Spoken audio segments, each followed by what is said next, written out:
यूं तो बिहार विधानसभा चुनाव 2025 को लेकर सभी दल तैयारियों में जुट गए हैं, लेकिन जेडीयू की तैयारी कुछ विशेष अलग रणनीति के संकेत दे रहे हैं।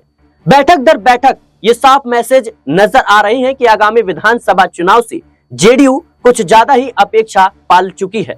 अपनी चाहत को पूरा करने के लिए कार्य योजना भी तैयार कर ली है। जेडीयू लगातार बैठकें कर रही है। इन बैठकों से पता चलता है कि पार्टी चुनाव को लेकर कितना गंभीर है। जेडीयू इन दिनों बैठक करने में व्यस्त नजर आ रही है। हाल ही में मुख्यमंत्री नीतीश कुमार ने एक अड़े मार्ग स्थित सरकारी आवास पर जेडीयू की बैठक बुलाई। इस बैठक में संगठन को पुनर्गठित कर और भी मजबूत करने का दिशा निर्देश नीतीश कुमार ने दिया।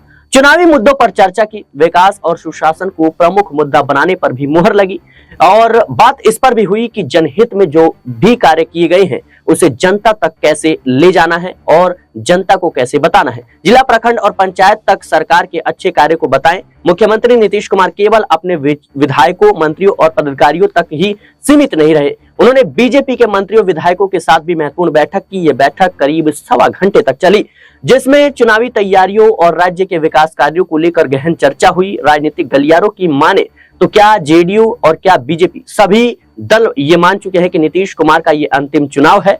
इसलिए इस चुनाव को ऐसा स्मरणीय बनाया जाए कि मुख्यमंत्री नीतीश कुमार भी याद रखे।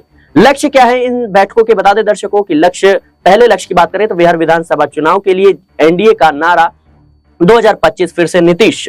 दूसरे लक्ष्य की बात करें तो मुख्यमंत्री नीतीश कुमार ने स्वयं एनडीए की बैठक में 225 सीटों को जीतने का लक्ष्य दे रखा है। वहीं वर्ष 2010 में प्राप्त 115 सीटों से ज्यादा हासिल करने का टारगेट। बिहार विधानसभा चुनाव में सबसे बड़े दल के रूप में जेडीयू का आना और जाने अनजाने ही सही पर राज्य के मुख्यमंत्री नीतीश कुमार भी अपने इस अंतिम चुनाव को यादगार बनाना चाहते हैं।